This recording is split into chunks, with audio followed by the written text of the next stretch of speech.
HighBridge, a division of Recorded Books, presents The Bones of Wolfe, a Border Noir, by James Carlos Blake. Read by Rudy Sanda. Bone of my bone thou art, and from thy state mine never shall be parted, weal or woe. John Milton, Paradise Lost. Do what thy manhood bids thee do. From none but self expect applause. He noblest lives and noblest dies who makes and keeps his self-made laws. Sir Richard Francis Burton. Yes, I am proud. I must be proud to see men not afraid of God, afraid of me. Alexander Pope, Epistle to Dr. Arbuthnot. Life is contemptuous of knowledge. It forces it to sit in the anterooms, to wait outside. Passion, energy, lies. These are what life admires. James Salter, Light Years.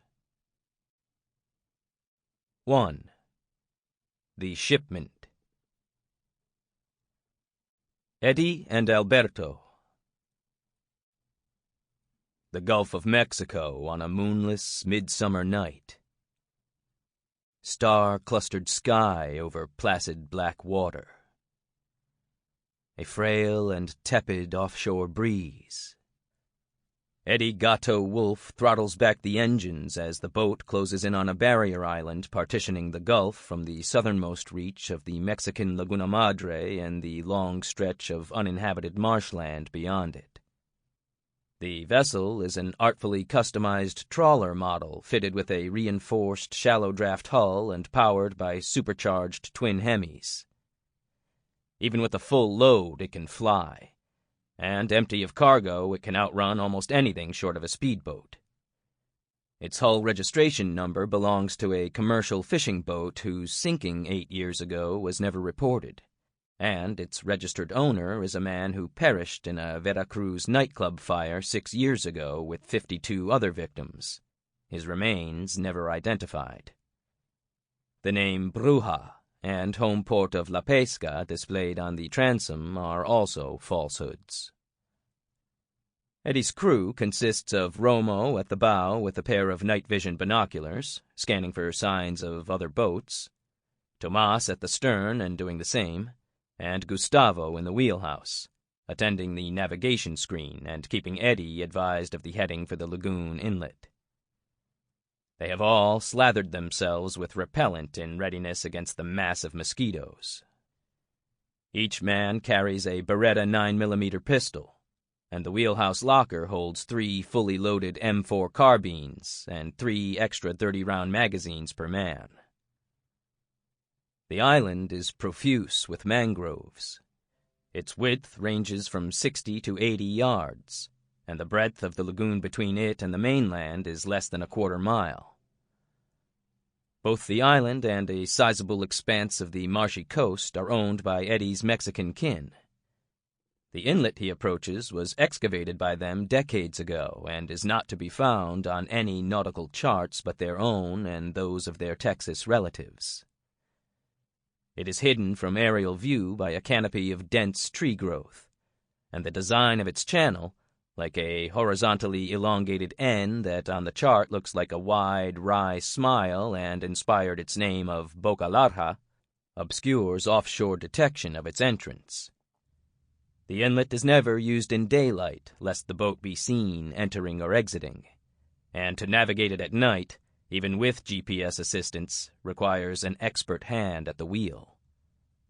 The spotlight at the fore of the wheelhouse roof is strictly for emergencies. Eddie knows this night passage well. He has steered through it many times before. The inlet's mouth is barely twice the width of the boat, and not until they're within 40 feet of it can they distinguish the deeper blackness of its gap against the extensive wall of mangroves. Eddie slows the Bruja to a brisk walking pace, and they pass into the channel with the engines growling low. The darkness in here is nearly absolute, the air danker. GPS emitters implanted at intervals along both banks enable Gustavo to keep Eddie on a course exactly in the center of the channel. They make the starboard turn into the long middle portion of the passage, which is also its widest and allows the boat almost 6 feet of leeway to either side. And at the end of this stretch, Eddie wheels left into the channel's other short arm, and they pass through it into the lagoon. Though the depth here does not at any point exceed 4 feet and in places is around 3, the Bruja's shallow draft easily clears the bottom. From somewhere in the darkness comes the loud splattering of a school of fish in flight from a predator. Eddie's watch shows 9:45.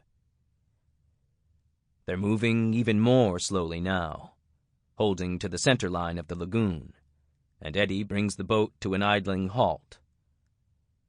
Romo turns on a large flashlight, pointing it directly ahead, slowly raises its beam straight overhead, and as slowly sweeps it to the left and right 3 times and turns it off.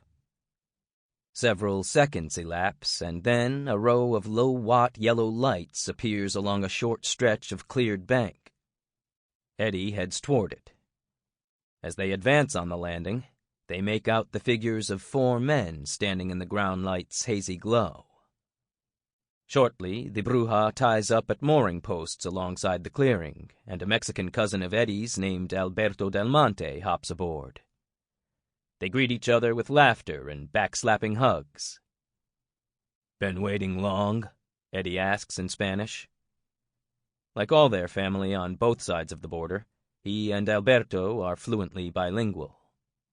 "About half an hour," Alberto says. "Left the capital early this morning and made good time. Gonna be a long night for me and my guys, though. We gotta deliver this load to Irapuato by tomorrow afternoon, 2 o'clock. 14-hour drive, and the first hour is on this slow-ass turtle trail back to the graded road." Eddie takes a flashlight off his belt. "Well, hell. Let's get to it." They go below decks and into the dimly lighted hold. Because of the reconfiguration of the hull, the hold's headspace was much reduced, and they can stand no higher than a half crouch. The load comprises 2 crates of M4A1 carbines and 2 of M240 machine guns, plus a crate of 5.56 ammunition and 1 of 7.62. Each crate is stenciled with U.S. Army and abbreviated military descriptions of its contents. Eddie opens a carbine crate and shines the light into it, and Alberto takes a look. Every load Eddie has ever delivered to Boca Larga has been collected by Alberto, and their examination of the cargo before it's transferred between them is simply a rite of formality by which they assure themselves they are not becoming lax in their professional roles. "I said it before and say it again," Alberto says in English as he pats one of the M4s. "This baby's the best there is for both open field and street fighting. And I mean the AK, too. I know some say these jam too easy in sandy conditions, but I don't know anybody it's happened to." "Neither do I. M4's our steady bestseller." Eddie closes the crate and opens one that contains machine guns. Alberto grunts as he raises one of the guns partway out of the crate with both hands. He works its action and dry-fires it with a loud snap. "I shot one of these at a ranch in Puebla last year. Felt like God." He puts it back in place. "Gotta have some muscle to tote the son of a bitch, though. Weighs what, 25 pounds? 27, Eddie says. Add a tripod, and that's another 11. So yeah, takes an ox to haul it around." He resets the crate cover. "Wasn't easy for Charlie to get them on short notice, let me tell you." "It's a special fast lane order, but Rigo knew Charlie could fill it. I've always wondered how the hell he does it. Got inside men at 1,000 armories or what?" Got his ways is what he's got. Who's the buyer? Zetas. Woo. Serious people. Fucking A, Alberto says. Pay top dollar for what they want, though. The word is, they're getting it for one of their enforcement crews along the lower border. But you know how it is with the word. About as reliable as Tina Maria. Tina? Didn't you break up with her 3-4 months back? Yeah. Gotta tell you, though, I kinda miss her. I mean, she really knew how to deal with a dick. I ain't kidding, Ed. Soon as I'd ring her doorbell, I'd get a boner. I told her that once, and she said, Pavlov's dong. Another thing about her, she was good for a chuckle. Always tough to lose a sex artist, Eddie says. But one with a sense of humor is a major loss. They go topside and tell the crews to get busy, then help them to unload the cargo and transfer it to a large pickup truck about 50 feet away. A dark Dodge Ram with a buttressed chassis, a quad cab, and a bed topper. Despite its big backcountry tires, Alberto did not park the truck any closer to the bank for fear of miring in the soft ground under the additional weight of the cargo. The vehicle stands on a narrow, crushed-shell trail that was also constructed by his family and is also not on any official map. It snakes through 16 miles of palms and marshy terrain before connecting to a dirt road that runs north to a gravel works and a junction with a main highway. Each crate is borne by 2 men at either end of it. Mosquitoes keen at their ears, and the men curse the unsure footing that makes the work all the more laborious. Huffing as they lug the crates to the truck, they hoist them up to the bed and muscle them into place. When the last one is worked in among the others, Alberto swings up the tailgate and snaps it shut and then fastens the windowless topper gate to it with a large padlock. The lock is meant to thwart street kids skillful enough to hop onto the back bumper of a slow-moving truck in city traffic and peek under the topper to see if it's carrying anything that might interest their robber employers. Eddie checks his watch and says, 17 minutes. Not bad. A couple of Alberto's guys retrieve the landing lights from along the bank and put them in the Ram, while Romo and Gustavo hop aboard the Bruja, dig out icy bottles of Bohemia from a large cooler, and hand them out. The men raise their beers, say salud, take deep swallows, burp, and sigh with pleasure. Alberto takes a satellite phone off his belt and presses a few buttons. The order is complete, he says into the phone, then pokes a button on it and returns it to his belt. He chugs the rest of his beer and pitches the bottle into the water, and his men do the same. Got a boogie, he says. He and Eddie once more exchange hugs and backslaps, and Eddie tells him to give his regards to the rest of the Mexico City family. Alberto says for him to do the same with his Texas cousins. A minute later, the big Ram has slowly rumbled away into the darkness, and the Bruja is making its way back across the lagoon. Eddie activates his phone and says into it, I'm an old cowhand, a code phrase apprising the listener that the transfer has been completed without incident. He nimbly steers back through Boca Larga and out into the Gulf, then opens the throttles, rousing the Hemis to a roar as the boat accelerates with its prow rising, the men laughing as they hold tight against the rearward lean. They don't switch on the running lights or cut back to cruising speed until they're a mile out and turn north for home. The cruise. The Ram lumbers through the underbrush along the twisting shell track, glowing pale bright in the headlights and holding the truck to a speed of around 15. The driver, Jorge, turns the air conditioner up another notch, grousing that he can walk faster than he can drive on this so-called road. Alberto's riding shotgun. Nato and Felipe are in the rear seat.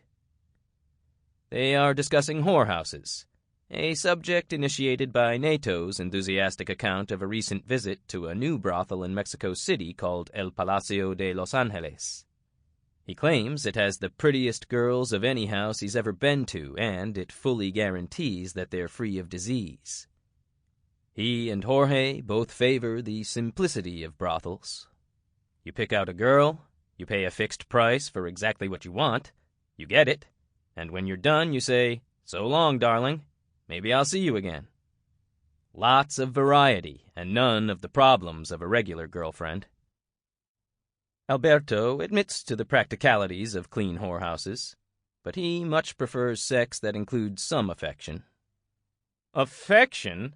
Jorge says. You talking about love? Hey, man, every time I go in a whorehouse, I fall in love. Then it's over, and I leave, and I'm not in love no more. Works out great. Not for me, Alberto says. It's not as satisfying when you pay for it. If you want variety, do what I do and get a lot of girlfriends. Any way you get it, you pay for it, Nato says. You don't spend money on your girlfriends? And every girlfriend sooner or later becomes as much of a nag as a wife. Who wants a lot of that? He's convinced me, Felipe says. Soon as I get home, I'm kicking my girl's ass out the door. What girl? Alberto says. You haven't had a girlfriend since Bettina kicked you out. Yeah, well, if I did have one, out she'd go. Let's have some music, Jorge says. He switches on the CD player and ranchero music resounds from the speakers. The others all groan, and Felipe says, No more of that hick shit, man. We had to listen to it all the way up here. The driver picks the music, Jorge says. That's the rule. Chief said so. Well, I'm making a new rule, Alberto says. We take turns picking the music, and it's my turn. He fingers through a row of CDs in the console and picks one.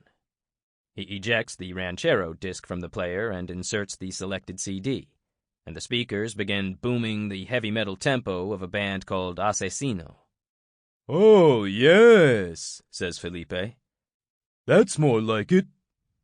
As Jorge grumbles about the unfairness of changing the music rule in the middle of a run, they enter a hairpin turn that forces him to cut their speed even more, the headlights dragging across palm trunks and high brush as the truck crawls through the bend.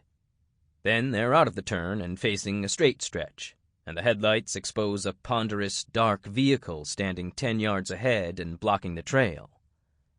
It faces in the other direction, its lights off, its interior hidden within black glass. Jorge stomps on the brakes, and the truck crunches to a halt. What the hell? Alberto says, and starts to reach for the volume knob on the player just as the dark brush on both sides of the mysterious vehicle detonates into a crackling, flaring barrage of automatic gunfire. The men shriek and convulse as bullets punch through the Ram's windshield and transform it into a thickening web of starbursts. The windows come apart in shards. The tires blow and the truck lurches and slumps and the engine quits. The music cuts off. The headlights go last, the ambushers having no further need of them to delineate their target. 15 seconds after it commenced, the shooting stops. All screaming has ceased. The only light is the cab's dashboard glow. The only sounds are a harsh hissing under the hood, the clacking of weapons being reloaded with full magazines, the snapping of cocking handles. The vague form of a man holding a firearm at waist level with both hands appears from the gloom on the forward right side of the truck and cautiously approaches it. When he's abreast of the cab, he can see the men inside in the dim dashlight, motionless, slumped in unnatural attitudes. A faint scent of blood exudes from the shattered windows and threads into the mix of gunfire fumes and marsh odors. He fires a luminous burst through the front window, jarring the two bodies, the near one folding atop the console, the driver crumpling lower against the door. He then sidles over and looses a burst into the men in the back seat. Then lowers the weapon and says, "Loose," Lights come aglow on both sides of the trail, and 3 men emerge from the scrub. 2 from the left, 1 from the right, each of them wearing a utility light strapped to his forehead like a miner, and each man armed with an M4A1 carbine. They curse the mosquitoes that in this part of the marsh are so fierce even the strongest repellent is of small effect. In the light of the head lanterns, the man at the truck is revealed as young and clean-shaven, with a pale, worm-like scar that angles vertically down the right side of his mouth. He presses a button on his wristwatch to illuminate its face and show the time. "Chico," he says, "the vehicle. Move." "Got it, Chief," Chico says, and jogs up the trail to the huge black Suburban. The chief calls another crewman to the rear of the Ram and has him shine his light on the padlock securing the topper gate to the tailgate. He stands to the side of the lock to avoid possible damage to the cargo, puts the muzzle of his carbine to the juncture of lock case and shackle, and blasts the lock apart. He raises the topper gate and the crewman shines his light on the crates inside. Because of the attack's diagonal lines of fire into the cab, the shipment shows no sign of having been struck. "Good," says the chief. Driving in reverse, Chico brings the Suburban to within a few feet of the Ram, and the other men store their weapons in it. The chief orders them not to take anything from the dead men, not their guns, phones, money, anything. They have just removed the first crate from the truck bed when they hear a pulsing buzz from the Ram cab. They recognize it as an incoming phone call on what has to be a satellite unit, as no cell tower is in range. "They know the truck stopped," one of them says. "Don't piss your pants," the chief says. "By the time they get here, we'll be long gone." Still, they step up their tempo, panting with effort, sopping with sweat, faces itching and bloated with mosquito bites.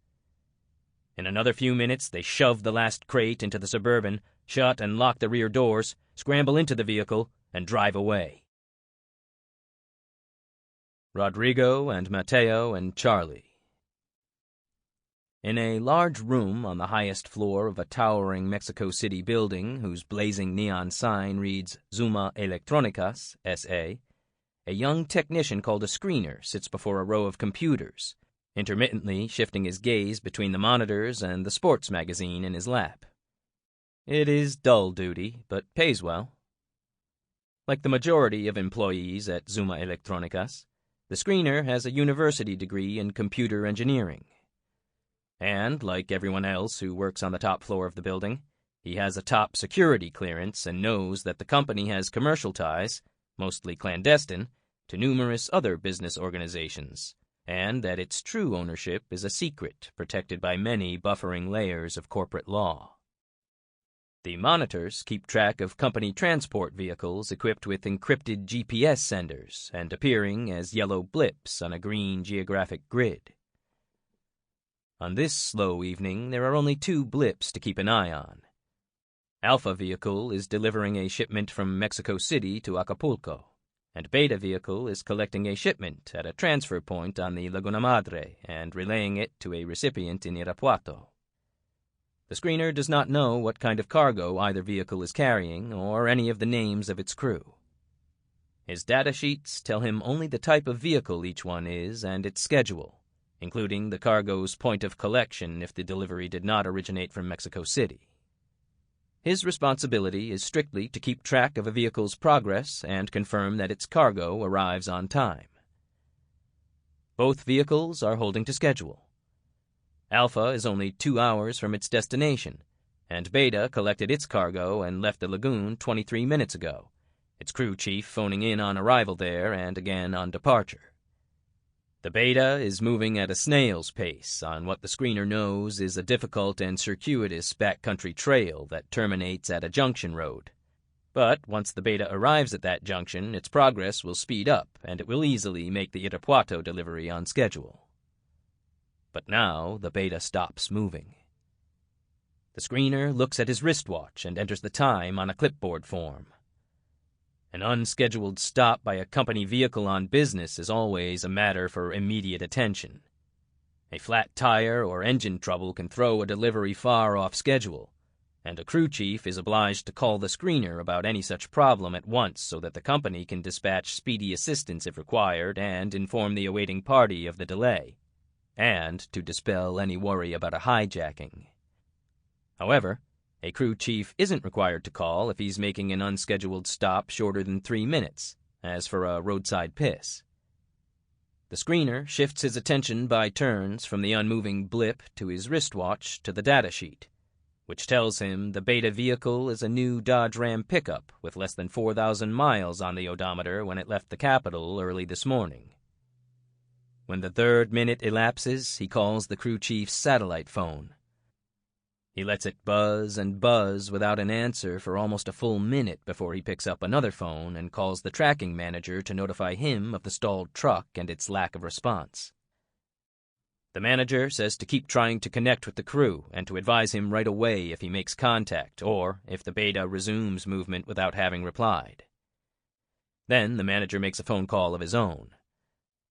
Within minutes of receiving it, a fire team of 5 armed men in a Ford F-250 truck races out of Ciudad Victoria, almost 100 miles from the Ram's location, but the company's nearest station to it. 2 hours later, the fire team leader phones the tracking manager from the scene of the attack and tells him of the shot-up truck, the slaughtered crew, the stolen cargo. The hijackers must have made it back to the main highway before the fire team exited from it because the team spotted no vehicles on the dirt road. The manager tells the team leader to hold on while he relays the finding to the director. Awakened by the call, the director, Rodrigo Wolfe, whose standing order is that he be notified without delay of any hijack, never mind the hour, listens to the manager's report without interrupting him, not even on hearing that the ambushed crew was that of his young cousin, Alberto Del Monte.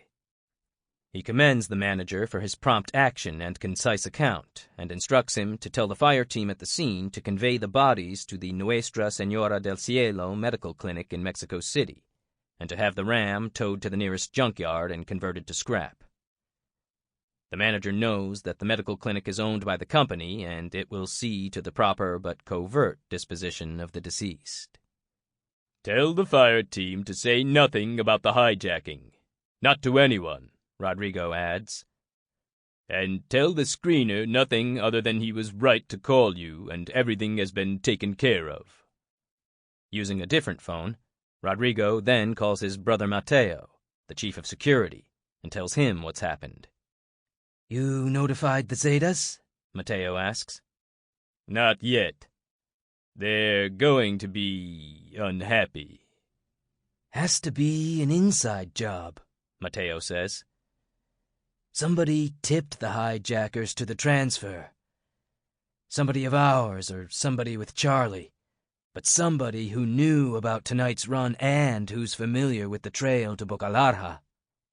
Rodrigo sighs and says, The only people of ours who knew those things are you and me, Alberto and his crew, the tracking manager, and the screener. Neither the screener nor the manager knew what the load was. But, as you know, Alberto always told his crew what they were carrying. "Yeah. Showed he trusts them, he always said. Makes them even more loyal. Can't say I entirely agreed with him, but I let him run his crew his own way." On the Texas side, Rodrigo says, the only ones who knew about the run are Charlie Fortune and the delivery crew. At least, that's the way he's always operated. I'll find out if he did anything different this time. Still, the odds are that the inside guy is one of ours. "Either somebody in Alberto's crew," Mateo says, "or somebody who used to work the Bocalarja run in the past and who found out about Alberto's run tonight. Whoever he is, you think he tipped the Zetas? They steal their own buy, and when we tell them it's been ripped, they act all pissed and demand their money back?" No. Scheme like that's beneath them. There are a lot easier ways for them to get money than by risking a breach with their best supplier of weapons.